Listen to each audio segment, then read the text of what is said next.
we bring you back again. Wow, it's been a while. We're sorry that we did not come to you in the last maybe 3 weeks. Yeah. There's been a lot going on. There's been a lot of changes, as you can see, obviously. Yeah, it's obvious. There's been a lot of changes and. But anyway, good to be back up. Yeah. It's not how you start or how you finish. We are not finishing yet, but it's how you continue. It's how you continue. We just have to find a way to make this more sustainable. No, it's just work. Yeah. So, yes, we're back with the week's EPL matches review. It's been a kind of turbulent last 3 weeks for teams like City, Arsenal. It seems like Arsenal. It almost seems like nobody is ready for the league and Liverpool is just running away with it. Of course. So if Liverpool bottles it this time, then we know that they are not who they think they are. Or Yes. who they say they are. Also because if it was not in the Premier League purposely, but also because I think that it's technically impossible, right, for Liverpool to continue this form. Till the end of the season. Like you just can't do it. Even when Man City does not do it. Of course. But we only have to wait. Time will tell, like they say. But if Liverpool bottles the league, then they are like 4 or 5 points clear already. They are running. If they are running Champions League, they are also running well in the Champions League. So, I think it speaks a great deal about them if they actually go to this season. And I trust my fans, they won't take it. Of course, Arsenal has been on the receiving end of such. So that's why I'm even happy as an Arsenal fan. Like even if we do not win, as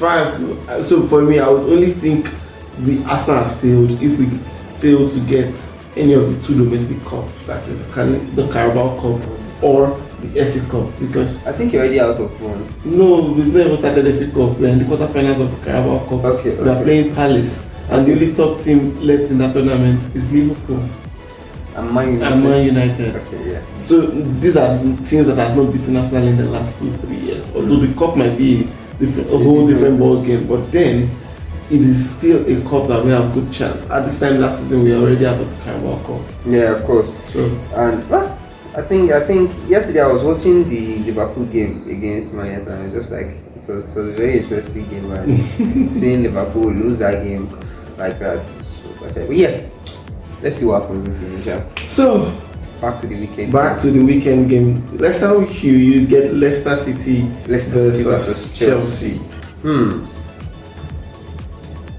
Do you know that I've always said this about early kick-off games, right? And now I'm wary of early kick-off games. Okay. I think that there's just something about them. I don't know what exactly that is. Maybe with time I have to study that. But I think there's just something about the oral early kick-off game, and I think that just doesn't go well for the bigger sides, right? And now there are many things at play. Leicester, they seem to be resurgent, right? And they're at home. Right, and Chelsea seems to be their captain, his James has also gone back on injury. So it's just like it's the way you said go back. I'll be right back. He's a right back, but you will always be right back. You always be right back. So I think that Chelsea will not get a win in this game. I think that the best they can muster. I see a 1-0 draw. A 1-0 draw. I see a 1-0 in that game. Well, like you said, early kickoffs, especially after an international break. As a big team, you don't want to be there, but you don't want to be there. Chelsea's there already, so I think a draw too. So that leaves me with Arsenal versus Nottingham Forest. This is the game for Arsenal to pick up their form. Yes, Nottingham Forest, they've been great. They are both Arsenal, Nottingham Forest, and Chelsea are equal on points. Yeah. So, but this is the game Arteta needs to win to ensure that everything gets back on track. This is at the Emirates. And the players keep believing. Yes. This is at the Emirates, and I think it is a full house for the first time in a very long time. The guy is back, yeah. Yes, it's a full house. Everyone is fit as fiddle, and this guy is this your defender. What is his name? No, the third guy. Timber is fit actually. He's back. Yes, I saw him in training. I saw him in the training video yesterday. So everyone is back. So I think this is the game where it can only get better. And the run of matches starting from this Nottingham Forest, the only tough match Arsenal has in the next 8-9 games is Manchester United. Yeah. So I think we've gone through the rough and purple patch, and this should be a victory for Arsenal. As for clean sheet, I do not know, but this should be a victory for Arsenal. I also think it can be, if Arsenal is moving, I think it can be a slim victory. Yeah. But I think he will take a victory. Like Arsenal should take a victory, even if it's 1-0. Exactly. We'll use as if not first. Exactly. Then Aston Villa versus Crystal Palace. Aston Villa, they are not in their best of form. They are not in the best of form, right? They are not in their best state, right? And Crystal Palace seems to be, they've been and I think their manager was all blazing last season, but now it's just like he's been found out and everything. So I think that this one is already going. I think that Aston Villa will just nick this. That's how you just get it. I see a 2-1 win. I think Naomi will probably just use this one to re-establish his dominance, if I can put it in that sense, dominance of the rest of the best.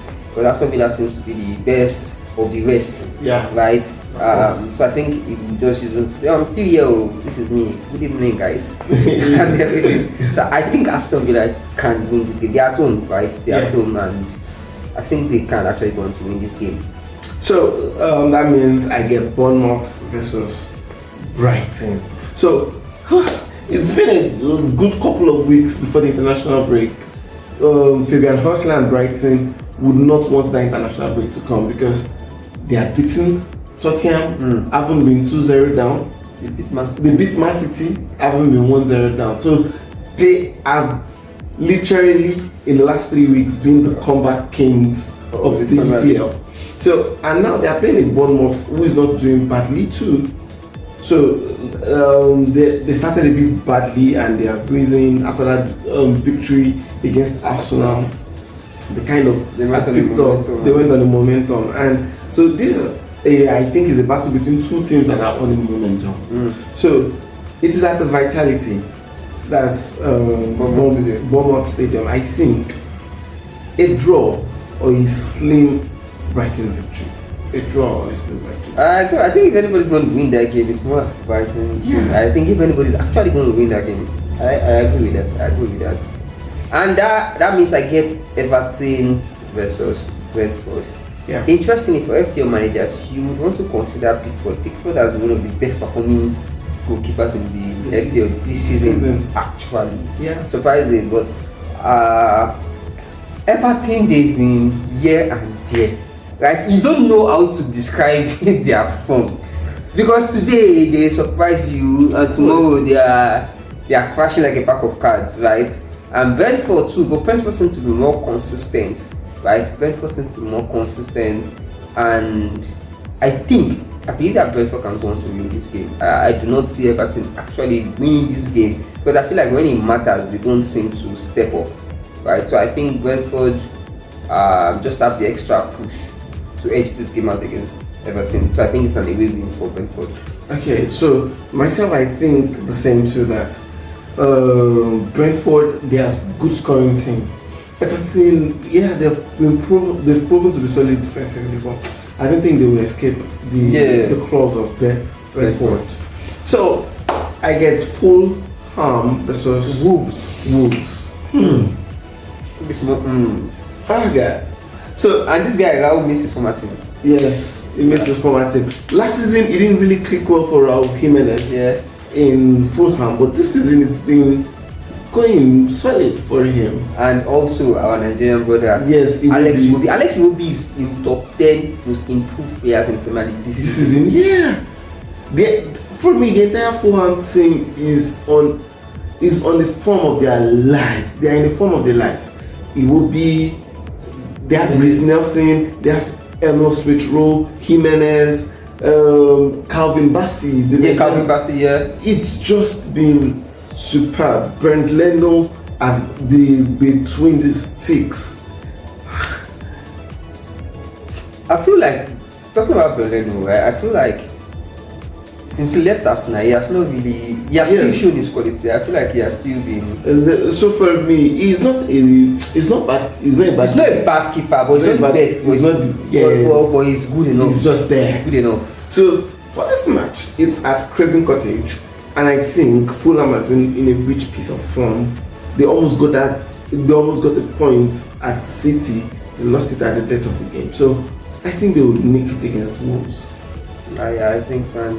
I think this guy's on a scoring spree. I think about minutes. I'm sure he's going to get it through in that game. But FPL, I want to consider him as one of the striker options. If you have the funds for him, you can make space for him in your team. I really think you can. You probably get some value for that. Now let's go to one of the matches of the weekend. Man City versus Spurs. That's the match of the weekend. No other. I use one of the matches because they still have match of the weekend. This week just Manchester United. I mean, sorry. I mean, so wait first. Let me tell you something first. Let me tell you something. Ruben Amorim's flight was the most tracked flight of that period. Like the whole world was tracking this man's flight. That's how big Man United is, and that's how much of a statement that this guy is. So I think that everybody's looking forward to see. And I think somebody said it's one of the most it's one of the trickiest games for but I think we'll get it. Let me not talk about this. But let's go back to Man City versus Spurs. I just saw that Romero and Van de Ven actually been missing in that game. Man City. Could be missing in that game. Man City at home. But Man City are not in their best form. That's the problem. Losing 4 matches in a row? They are not in their best form. The only thing I think would happen is the fact that the international break seems like it will be set. Right? I think it seems like it will be set. Usually after international break, the big teams usually just manage to. Some of them will still falter, but most of them actually just manage to edge it past. And I think that this can be the game. This can be the case for Man City. Also considering that. The manager just signed a new contract, so I think any ambiguity about his stay at the club, his future at the club actually has been put to rest for now, right? I think that might bring a new burst of energy for Man City. So I think Man City will get a very convincing win in this game. I think it's also time for Alan to. I mean, he's shown at the international break. I think he scored a hat-trick, right? I think that it's just going to be a revitalization for Man City at the Etihad. So Man City win. So while I think it's going to be a Man City win, I don't think Tottenham or Spurs will just go to the Etihad to get lead. You know that interestingly, Tottenham have been one of the most difficult opponents for Man City in the Premier League. Like interestingly, Man City fans they hate Tottenham Spurs because they always disturb them. So I don't know see, but then that's what looking at the screen I'm saying Ruben Amorim at Manchester. I mean, but let's go. We'll get there. So I think it's going to be a slim victory for Spurs. So it could go incredibly for City rather. It could go incredibly well for Spurs, such that they will hit Man City on the break and boom, Man City will not hit them and they run away with the victory. Or you could get incredibly bad for them, that they'll get pipped for maybe 3 or 4. But looking at it as a football fan who has watched City Spurs over the years, this has not been an easy thing for them. So if it's a City victory, it's going to be very slim. Okay. So I get Southampton versus Liverpool. Look, I don't think this is what Salah against the newly promoted side. I think that should be your FPL captain. He does extremely well against newly promoted sides. Somebody said something. Yeah. He said if you're in doubt, Captain Salah. Yes, if you're in doubt. If you're in doubt, if you're not. Let me say, I've sold Alan. He's cost me a lot this season. No, it's cost me a lot. So I've sold him. I think I could do well with that without him. So, but back to the meat of the matter. It's not gone well for Southampton since they got back. Their expansive football has been putting them to the sword. And this your former goalkeeper, he's injured. So yeah.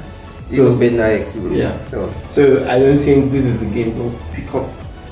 So I think this is sweet, smooth Liverpool victory. I think it's going to be a sweet Liverpool victory as well. And now to the game of the weekend. Only because they are expecting new manager bounce. Some people, now let me talk about the tricky part of it. The fact that this is a game that everybody expects you to win. You now put a whole lot. Somebody said that if it was against Liverpool, the expectations would be less, and we would not really. Although I think that's difficult, that's dangerous. Having a new manager in a tough game like that, because that can set the pace or the momentum. Or what if you're not Enzo Maresca that have to deal with Man City first? Exactly right. But I think that this game is going to be a win for Man United. I think that Man United are going to. They're going to face a former Man United coach, who is not the head coach though. Kieran McKenna. Yeah. Kieran McKenna. He was one of the coaches at Man United under Ole Gunnar Solskjaer, right?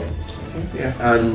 And I think that he's actually doing well for himself. He has actually earned the reputation for himself because he has been able to secure, I think, back-to-back promotions for Ipswich, right? But I do not think that Ipswich are, despite the fact that they are playing at home, I do not think that Ipswich will be able to upset Man United, especially one that is expected or that should have a new manager bounce. I think that manager bounce is going to be sufficient enough to blow Ipswich away. Okay, that means the last game of this weekend, West Ham, Monday Night Football. Yeah. Monday Night Football. West Ham versus Newcastle. Newcastle versus West Ham. Oh yeah, Newcastle versus West Ham. Whew. West Ham have been here and there. They got that dubious victory against United before ETH was fired. I'm angry, but I know someone who's more angry. So I think they were blown away in the last match, if I'm not wrong. So it's been here and there for Julian Lopetegui and his lads going up against a Newcastle team that is riding up in confidence. They might not have started the season like a house on fire, but they defeated Arsenal at St. Jesus Park, and they got that they won their next match. I can't remember against who. So they're riding in confidence. I think they beat Chelsea. They beat Chelsea in the Carabao Cup. Yeah. They lost in the league. Yeah. But they won. Isak has found it scoring. Interestingly. So that for me is just like pointers to the fact that except a good West Ham transfer, this will be a Newcastle victory. Well, we can't say. But actually, I agree that I think this match would more favor Newcastle. Yeah. United over West Ham. I think I agree with that. I think West Ham would need to do more. Okay. To actually get anything. They will need to do more. They need to be very impressive. Yeah. Alright, so guys, that's it. Like we always say, this is not financial advice. We don't like court cases. We don't like court cases at all. So you'd see us on your screens. Now we're not going anywhere. We're not going anywhere. We're back and we're back for good. So, Kasia. So now let's talk about something. Let me just ask you a question now. Okay. Which teams do you think will relegate this season? Ipswich, Southampton, one of Everton. I think first time to get Everton. It's gonna be a shame, man. It's gonna be a shame. It's gonna be a shame. We're going to a new stadium, right? But I don't think Leicester City will. I do not think that Leicester City will relegate as well. But I have a soft spot for Ipswich, but I think that they just might not be able to do it just alone. They're a good side, to be honest with you, but they don't have that quality for the Premier League yet. Right? They don't have the quality. So I think that they will actually go back to that from them. Maybe they will and also, but really, I think they will relegate. I think the Southampton will also be looking at actually relegating. But to be honest with you, surprisingly, I kind of think that Bournemouth might actually. I don't know why I think so, but I kind of think that Bournemouth might actually. I honestly do not know. I think the signs are not there now, but I just believe that those guys, they just might not be able to sustain whatever it is that is going on, and they'll actually go back to the championship. Okay, let's see. This time, May. By May, yeah. We will have found out. So, now FPL. My captain, Mohamed Salah, the differential Raul Jimenez, goalkeeper. I'm thinking Calvin. Yeah. Okay, for me, my captain is my captain. Captain is Salah. Actually, my captain is actually Mohamed Salah. I think Mohamed Salah is the person that you would expect to deliver you. But if you have an extra nerve for risk, and I think the risk will pay off, I think you might want to consider Bruno Fernandes. Bruno Fernandes, as it's called. Yes. I think you might want to consider if you have an extra nerve. I think that is going to pay off if you just take that. I mean, if you're comfortable and you want to just be safe, please go for Mohamed Salah. But if you have some nerve for risk, please go for Bruno Fernandes, right? And then for a differential, looking at the result, right, of Newcastle United, I think he has been involved in some attacking plays in the past few games, and this match might just be one of those games that just gave him some end results. But as for goalkeeper, who's my goalkeeper? I think Andrew Onana, right? And I think that Andrew Onana has actually, if you have been noticing, he's actually been giving very good performance, giving good performances back to back, yeah. Right? And this game, they're facing Ipswich. No, I'm not exactly. I mean, they are good attacking wise, but they're not exactly convincing, right? And the new manager, of course, I do not expect that Man United will not concede, but I think that Andrew Onana might actually just give you some of those saves that would help you, that will give you some bonus points. I think he should get some bonus points at the end of the day if it doesn't get a clean sheet. So that's it for me. Okay, so that's it. Like we always say, this ain't no financial advice. At the end of the day, I am Samuel Davis of Banter Click. I'm just Samuel Lopez. And you're saying